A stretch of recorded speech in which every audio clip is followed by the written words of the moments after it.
Hello and welcome to the first video in my series of videos that I'm doing on different games that I've bought during the Steam Winter Sale. And the first game we're going to be covering today is obviously The Witcher 3. So, did I have to play the last games to see how good this game is? Not in the least bit. But it may help some of the players like me understand what is going on in the game. For instance, there are characters that might seem like old friends, but to people like me that just bought the game because they thought it looked good, these characters have totally huge stories about them. There's a ton of lore to this game, and for most of the characters there's roots that go back to like the first and second Witcher game that if you haven't played those, then you really don't know what's going on with these guys. For instance, there's the dwarf in the story. They talk about Dandelion and stuff, and I didn't know who those people were, so I basically had to use context clues while playing it and kind of figure out who these characters were. After a little while, I kind of understood who they were. They were mostly his friends. They had helped him in the last games, but that's about as far as I got. I didn't know what missions they'd been on, or quests, or any weird stuff like that. But not knowing the lore to the game isn't necessarily a bad thing. It doesn't make the game bad in that sense. It's still a fantastic game to play even if you don't know the backstory, kind of like for me. It does make it a lot better, but it's a really well built game. It appeals to both old and new players. It kind of feels like everyone, because I don't particularly care for these type of games.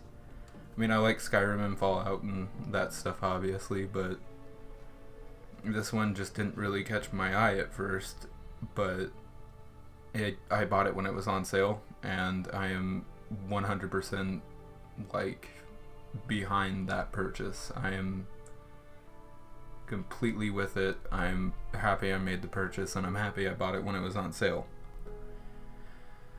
Whether you play the game for its fantastic story, flawless gameplay, or the amazing immersion that the game creates while you're playing it, it'll have you coming back for more and more. Out of all the games that I've gotten so far in this little series I'm going to be doing, this is the game that I always kind of turn to whenever I'm finished playing games that I get recordings for.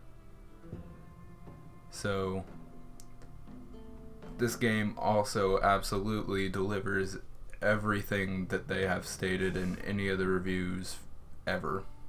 There's no little gimmicks, nothing really. There is DLC for the game, but the game is so huge in and of itself that you don't have to buy the DLC. I'd say that the DLC is for like the die-hard fans who really do like the game and just want to support the company more and get a little bit of hours out of this DLC. They came out with Heart of Stone so far, and I think the next one is Blood and Wine. I haven't really heard anything about that one, but I'll be sure to do a game review on that whenever it comes out. For the reasons I previously stated in the video, such as the game being fun to play, fantastic story, amazing graphics, fun things like Gwent, or just riding around on your horse, or sailing around in a boat. They do the main things very, very well, and then there's little side things you can do. I mean, they made a card game for this game that is actually really, really fun and could be a game in and of itself. And for the Heart of Stones DLC, they added actually a real-life Gwent deck in the box for the consoles. I think that's really cool that they would do something like that, and it'd be something I'd have fun playing with my friends who also enjoy this game. So it's the small things like that, the small attention to detail, getting the big picture and putting it all together and making an amazing game, that this game's going to get the #1 spot on my list. But there was one thing I felt was missing, so I felt like I was going to give this game a 9 out of 10.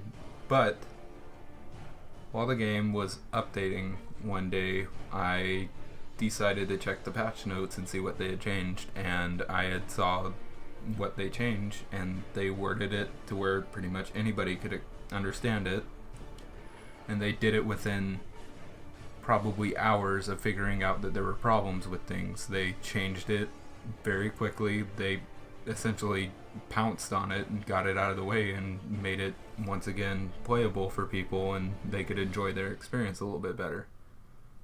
Whereas there's some games where they, for some reason, don't seem to get right on it and fix it. I'll give, for instance, Uplay. Their servers have been kind of lousy with Rainbow Six Siege. The game's fantastic, but it's unplayable because the servers either won't find a game for me to join with my friends, or just dumb reasons like the server's not working at all, just at random points in the day. That doesn't really work very well for me. Granted, this game doesn't have that issue because it's a single player game, but they found issues in some of the side quests or main quests where they needed to get, like, say for instance, something out of a treasure chest. They figured it out, they went in, changed the code, fixed it all up, and then sent it right out within a couple of hours. And in a game that massive, they have to change who knows how much stuff, so it genuinely feels like they care for this game almost like it's their child, I guess.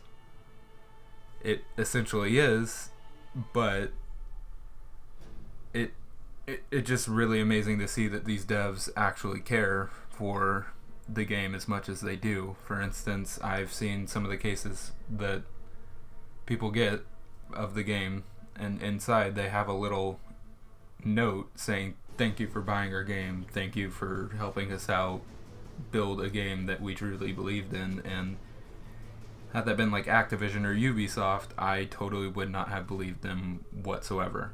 But it's these guys, I hadn't really heard of them, and I figured they'd be kind of like the little guys on the totem pole, and I gave them the benefit of the doubt, and I absolutely 100% believe what they had written on that note.